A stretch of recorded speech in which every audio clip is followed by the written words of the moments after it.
父亲离世时留下了200万遗产，我去银行取钱，谁知工作人员却冷漠开口：“我们银行有规定，要本人到场才行。”听后，我感到一阵荒谬的愤怒。一个死人怎么本人到场？他听到我的质问，却依然固执地重复：“规定就是规定。”我看着冰冷的大厅，突然笑了：“这可是你说的。”我的眼神扫过他，一个疯狂的计划在脑海中成型。父亲的葬礼刚刚结束，我去银行办理遗产继承。您好，我想办理遗产继承。柜台后的女职员拿起我提交的文件翻了翻，把所有文件又推了出来。资料不全。闻言我愣住了，哪里不全？所有文件我全部带来了。女职员抬头看着我，嘴角带着讥讽：“我们银行有规定，大额取款，特别是这种遗产性质的，需要存款人本人到场确认。”我几乎以为自己听错了，感到十分荒谬。本人到场？你没看死亡证明吗？我父亲已经去世了，一个死人怎么本人到场？女职员的脸上闪过一丝被冒犯的恼怒，她声音尖锐起来：“你嚷什么？规定就是规定，必须本人来才行。你要是觉得规定不合理，找我们领导去，别在这儿跟我嚷嚷。”我死死地盯着她，看到了她胸牌上的名字柳如烟。旁边一位正在排队的大爷忍不住开口：“小姑娘，人家这情况特殊，你就不能通融一下吗？人都没了，怎么来呀？”柳如烟白了大爷一眼：“规定就是规定，出了问题谁负责？你负责啊！咸吃萝卜淡操心。”我盯着他那张冷漠的脸，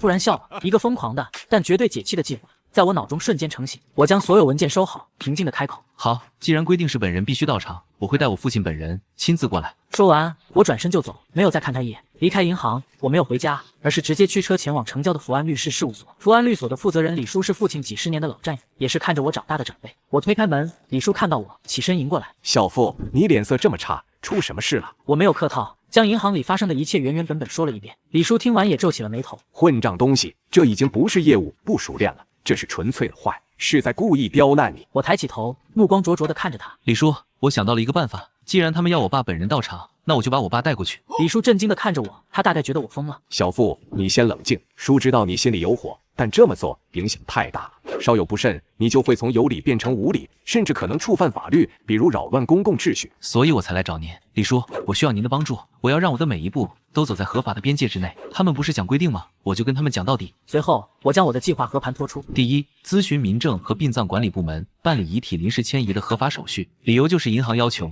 我们需要配合，全程录音录像，留下证据。第二，联系有资质的殡葬服务公司，用专业的车辆和人员运送，确保整个过程庄严肃穆，不对我父亲的遗体造成任何不敬。第三，提前联系几家有影响力的媒体，我不主动曝光，但如果银行方面报警或者试图用暴力手段阻拦，我要确保有第三方在场，记录下一切。我的声音不大，但每一个字都像是从牙缝里挤出来的。我要让他们知道，我不是在胡闹，我是在遵守他们那可笑的规定。我要让所有人都看看这家银行的规定是如何把一个刚刚失去父亲的儿子逼到只能用这种方式来捍卫逝者尊严。李叔静静地听着，他眼中的震惊慢慢化为一丝决绝的赞许。好一个按规定办事，他们既然敢把路堵死，我们就敢把天给他们窟窿。小傅，你放心去做，法律这边输给你兜底。我马上联系民政的朋友咨询手续流程，殡葬公司我也有熟人，保证安排最专业的团队。媒体那边我也认识几个跑社会新闻的老记者，他们最喜欢这种爆点新闻。有了李叔的支持，我心中最后的一丝犹豫也烟消云散。第二天凌晨，李叔打来电话，告诉我一切都已经安排妥当。他去民政部门开具了一份遗体临时性、短距离迁移配合特殊业务办理的许可证明。殡葬公司的负责人老张也是李叔的旧识，听完原委后义愤填膺，二话不说就答应了。他不仅派出了公司里最好的一辆黑色加长林肯灵车，还配了8个壮汉，全程负责抬棺，确保过程的庄重与安全。早上7点，我抵达了殡仪馆，我隔着玻璃深深地看了一眼水晶棺中的父亲。爸，对不起，要打扰您安息了，但您的尊严比什么都重要。今天儿子就为您讨回一个公道。8名壮汉动作专业而肃穆，小心翼翼地将水晶棺抬出，稳稳地安放在灵车上。很快，灵车缓缓停在了人来人往的银行门口。当这样一辆与周围环境格格不入的车辆出现时，瞬间吸引了所有人的目光。我率先下车，紧接着8名同样身穿黑色西装壮汉从后面的车上抬出一具水晶棺。所有人都被眼前这诡异而又震撼的一幕惊呆了。围观的人群像滚雪球一样越聚越多，无数手机镜头对准了我。银行门口的保安最先反应过来，惊慌失措地跑过来试图阻拦。你们干什么的？这里是银行，不能乱来。我没有理他，从口袋里掏出一张纸在他面前展开。民政部门开具的许可证明，我们是合法迁移。然后我又拿出另一份文件，这是我父亲的死亡证明。银行方面要求提取遗产需要本人到场，现在我带我父亲本人过来了。听到我的声音，人群瞬间炸开了锅。什么？银行让死人亲自来取钱？我没听错吧？这是什么阴间操作？太离谱了！这是把人往死里逼啊！快拍下来，发到网上去，让大家都看看这家银行的嘴脸。那名保安看着我手里的文件，再看看那口水晶棺，彻底傻眼了。我不再理会他，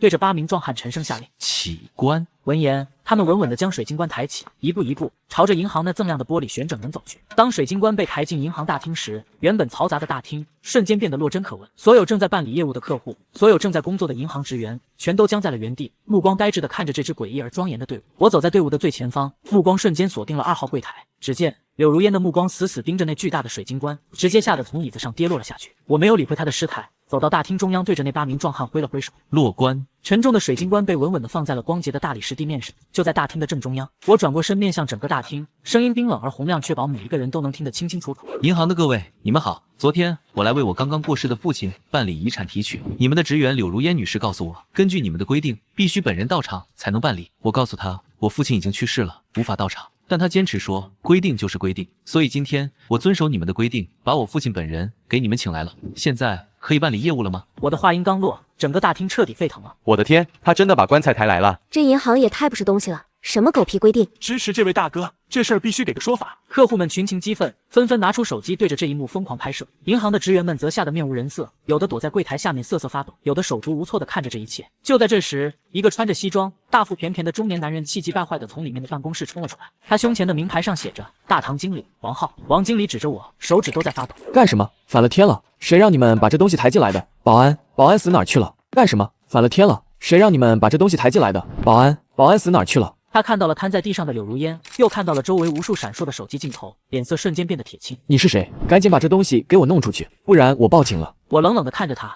从怀里再次掏出那份盖着红章的许可证明。王经理是吧？看清楚，这是民政部门的许可，我的一切行为都在合法范围之内。我嘴角勾起一抹嘲讽的弧度。至于报警，你尽管报，我倒想问问警察，是你们银行让死人亲自到场的规定荒唐，还是我这个遵守规定的儿子更过分？王经理看着我手里的文件，他察觉事情已经完全超出了他的控制，于是他拿出手机哆哆嗦嗦地拨通一个号码。喂，秦行长吗？出大事了，有人把棺材抬到我们大厅里来了。王经理的电话像是在平静的湖面投下了一枚炸弹，他那副惊慌失措、压低声音却又难言恐惧的样子，被周围的手机镜头记录得一清二楚。对，就是昨天那个，他说我们非要本人来，现在怎么办啊，行长？客户都在拍，大厅已经乱套了。挂掉电话，王经理强装镇定地看着我。你先别激动，我们行长马上就到，有什么事可以跟他谈。我冷笑一声，谈？昨天我好好跟你们谈的时候，你们的职员柳如烟说，规定就是规定。我的声音陡然拔高，指着瘫软在地已经吓得说不出话的柳如烟。现在我按照他的规定把人带来了，你又让我谈，没什么好谈的。今天就在这里，当着我父亲的面把钱取出来。现在我按照他的规定把人带来了，你又让我谈，没什么好谈的。今天就在这里，当着我父亲的面把钱取出来。王经理气得浑身发抖，却又不敢再刺激我，他只能一边安抚周围的客户，一边催促保安疏散人群，但收效甚微。越来越多的人闻讯赶来，银行门口已经被围得水泄不通。让一让，警察！就在这时，2名警察终于在人群中挤出一条路，走了进来。王经理看到警察，像是看到了救星，立刻冲上去。警察同志，你们可算来了！快看这个人，他把棺材抬到银行大厅，严重扰乱公共秩序，快把他抓起来！为首的警察是一位经验丰富的老民警，看到大厅中央的水晶棺，眉头一皱，没有立刻采取行动，而是转向我，沉声说道：“怎么回事？”我将事情的来龙去脉以及银行职员柳如烟的原话一五一十地复述了一遍，同时我将民政部门的许可证明和父亲的死亡证明递了过去。老民警接过文件，仔细地看了看，又抬头看了看我，他把文件还给我，转向王经理，语气平淡：“王经理，这位先生的手续是合法的，他并没有触犯任何治安管理条例，从法律上讲，我们无权干涉。”王经理彻底懵了。合法？警察同志，他都把棺材抬进来了，这还合法？这是你们的内部纠纷，我们警方不便介入。我们现在能做的就是在这里维持秩序，防止事态进一步恶化。王经理知道，今天这事已经不是他这个级别能解决的了。而就在这时，一个扛着摄像机、拿着话筒的年轻女记者从人群中挤了进来。她正是李叔安排好的后手之一。她将话筒直接递到我的面前。您好，我是电视台今日关注的记者苏晴，请问您能对着镜头把您所遭遇的事情再讲一遍吗？您好，我是电视台今日关注的记者苏晴，请问您能对着镜头把您所遭遇的事情再讲一遍吗？我看着那黑洞洞的镜头，知道真正的审判现在才刚刚开始。而瘫在地上的柳如烟，在听到电视台3个字时，本就惨白的脸彻底失去了最后一丝血色，她两眼一翻，直接吓晕了过去。我对着镜头将父亲的离世，我在银行所遭遇的冷漠与刁难，平静而清晰地叙述了一遍。我的要求很简单，我不是来闹事的，我只是一个想遵守银行规定的普通市民。我的话音落下，周围的客户们再也抑制不住自己的愤怒。太欺负人了，人家刚死了父亲，还这么折腾人。这个叫柳如烟的必须开除，简直没有人性。银行必须公开道歉，这已经不是服务态度问题了，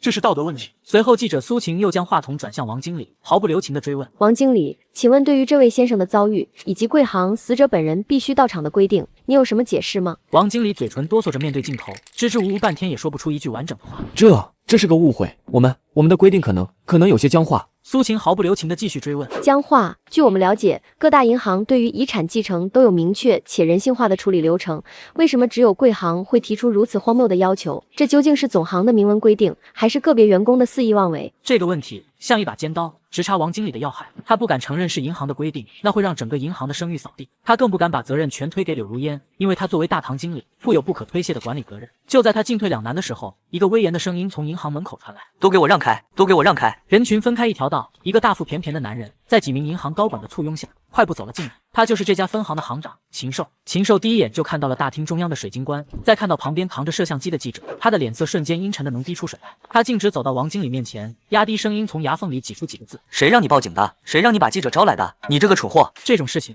最怕的就是曝光，一旦见了光，就再也没有私了的可能。王经理吓得噤若寒蝉，秦寿强行挤出一个比哭还难看的笑容，看向记者苏晴：“这位记者朋友，您好，我是本行行长秦寿。这件事情纯属一场误会，是我们内部管理出了问题，员工对业务流程理解有偏差。”他试图轻描淡写，把大事化小，但苏晴根本不吃他这一套，直接反问：“秦行长，一句误会恐怕无法解释今天发生的这一切吧？如果不是这位先生用这种极端的方式，他父亲的这笔钱是不是就永远取不出来了？”秦寿的笑容僵在了脸上，我冷冷地看着他开口：“秦行长，我不想听你解释，我就问一句，今天这钱我能不能取？”秦寿的目光终于落在了我的身上。这位先生，你的心情我理解，但你用这种方式已经严重影响了我们银行的正常营业。我劝你立刻把这个东西弄走，否则一切后果由你自负。这是赤裸裸的威胁。他以为他这个行长的身份能吓住我。我迎着他的目光没有丝毫退缩。后果自负，我连我父亲的棺材都抬来了，你觉得我还会怕什么后果？今天钱取不到，谁也别想走，我父亲就在这里看着你们。后果自负，我连我父亲的棺材都抬来了，你觉得我还会怕什么后果？今天钱取不到，谁也别想走，我父亲就在这里看着你们。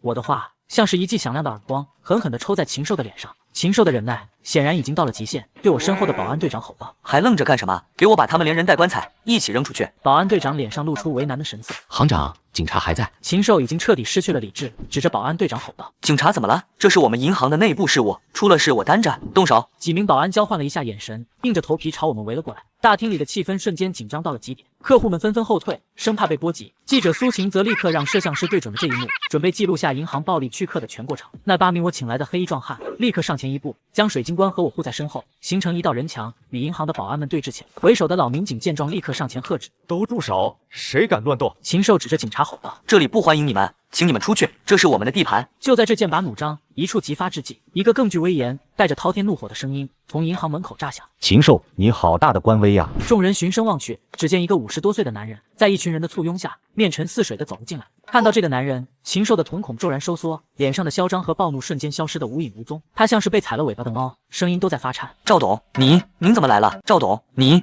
怎么来了？”来人正是省分行的总负责人赵福明。赵福明的声音冰冷刺骨：“我不来，怎么能看到你秦大行长在这里上演全武行？银行的脸今天都被你丢尽了。”他身后的秘书快步走到他身边，低声汇报着什么。显然，在来的路上，他们已经通过网络了解了事情的全部经过。赵福明越听，脸色越是难看，他死死地盯着禽兽。禽兽，是谁给你的胆子，敢说出这种话，定下这种规矩？禽兽吓得魂飞魄散，连忙想把责任推出去。不是我，赵董，是下面的人。禽兽伸手指向已经被掐人中救醒、正缩在角落里瑟瑟发抖的柳如烟。是他，是这个柳如烟，都是他胡说八道，才惹出这么大的乱子。柳如烟听到自己的名字，拼命地摇头，想说什么，却因为极度的恐惧，一个字也发不出来。赵福明看都没看柳如烟一眼，只是冷冷地盯着禽兽。他是你的员工，你就是这么管理下属的？出了事就把一个基层员工推出来顶罪？禽兽，我以前怎么没发现你这么有担当啊？禽兽双腿一软，扑通一声直接跪在地上。赵董，我错了，我真的错了，我管理不善，我罪该万死，求您再给我一次机会。前一秒还威风八面，要将我连人带棺扔出去的秦行长，此刻却像一条摇尾乞怜的狗，跪在了地上。这戏剧性的反转，让所有人都感到了一阵莫名的快意。赵福明却看都没看他一眼，先对着我身后的水晶棺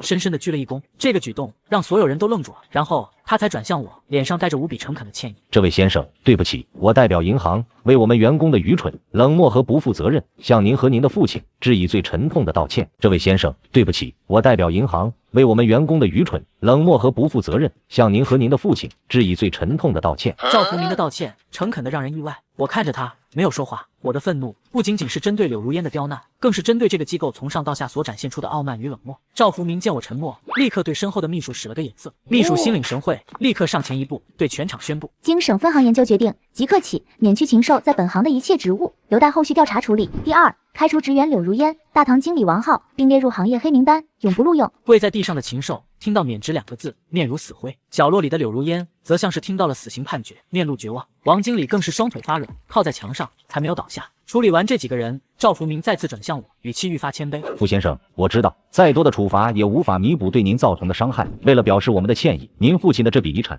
我们银行将在原有的基础上额外补偿您100万元，作为精神损失费，并且从今天起，您将成为我们银行最高级别的钻石 VIP 客户，享受终身1对1专属服务。您父亲的这笔款项，我现在就亲自为您办理，1分钟之内到账。他的话让全场再次哗然。额外补偿100万，这手笔不可谓不大。他这是在用钱来买银行的声誉。然而我摇了摇头，赵董，这钱我不要。赵董，这钱我不要。我的话让赵福明愣住了。我看着他一字一句说道：我今天来不是为了钱，我只为我父亲讨一个公道，讨一个尊严。钱按照我父亲卡里的数额，1分不少的取给我，多余的我不要。但我有一个要求。赵福明立刻回应：什么要求？您尽管提。我指了指那扇金碧辉煌的大门，指了指墙上客户至上的标语，声音冰冷：我要你们银行在全国所有主流媒体的头版刊登道歉信，向我父亲道歉，向所有被你们的规定刁难过的普通人道歉。我的话掷地有声，回荡在整个大厅。周围的客户们爆发出雷鸣般的掌声，纷纷开口道：说得好，这才是真正的爷们，就该这么干，让他们长长记性。记者苏晴的眼睛里也闪烁着兴奋的光芒，他知道今天这新闻绝对是年度级别的爆款。赵福明的脸色变了又变，赔钱对他来说是小事，但登报道歉，而且是全国性的，这对银行的品牌形象将是毁灭性的打击。这意味着他们要将自己的丑闻主动展示给所有人看，这比杀了他还难受。他看着我，眼神中带着一丝恳求。傅先生，这个要求是不是太……我打断他，过分吗？跟你们让我把父亲的棺材抬到这里相比，哪个更过分？赵福明哑口无言。我看着他给出最后的通牒：赵董，你今天不答应，我们就耗在这里。明天各大媒体的头条会是银行勇于认错、公开道歉，还是银行高管拒不悔改？逝者家属抬棺静坐，你自己选。赵董，你今天不答应，我们就耗在这里。明天各大媒体的头条会是银行勇于认错、公开道歉，还是银行高管拒不悔改？逝者家属抬棺静坐，你自己选。赵福明看着我坚定的眼神，又看了看周围虎视眈眈的手机和摄像机，他知道自己已经没有任何讨价还价的人。良久，他像是泄了气的皮球，颓然的点了点头。赵福明的妥协在我意料之中，他是个商人，懂得权衡利弊。与整个银行的声誉崩盘相比，一次公开的道歉虽然丢脸，但却是止损的最佳方式。他当着所有人的面亲自打电话给总行的公关部门，用不容置疑的口吻下达了联系全国媒体起草道歉信的命令。做完这一切，他走到我面前，亲自引我到一个 VIP 窗口，没有要我任何一张证明，直接通过内部最高权限将父亲卡里的200万转到了我的账户上。手机短信提示音响起的那一刻，我知道这场荒诞的战争我赢了。赵福明试探性地看着我，目光落在水晶棺上。傅先生，现在您看。我明白他的意思，拿出手机拨通李叔的电话。李叔，可以安排了。很快，那8名黑衣壮汉再次列队上前，动作肃穆地将水晶棺抬起，缓缓走出了银行大厅。第二天，我的事迹连同银行的道歉信，以前所未有的速度席卷了全国，几乎所有主流报纸的头版头条都用触目惊心的标题报道了此事。史上最硬核维权，男子抬副官进银行，只为一句本人到场，规定猛于虎。银行爆出年度丑闻，省行总裁亲自鞠躬道歉，银行发布全国道歉信，承诺彻查并整改服务流程。网络上更是炸开了锅。那段由记者苏晴拍摄的视频，在短短几小时内点击量破亿。我父亲一个普通到不能再普通的孝子，一夜之间成了全国家喻户晓的硬核维权第一人。评论区里几乎是一边倒的支持和赞扬。太解气了，就该这么治这帮孙子。这位傅先生是条汉子，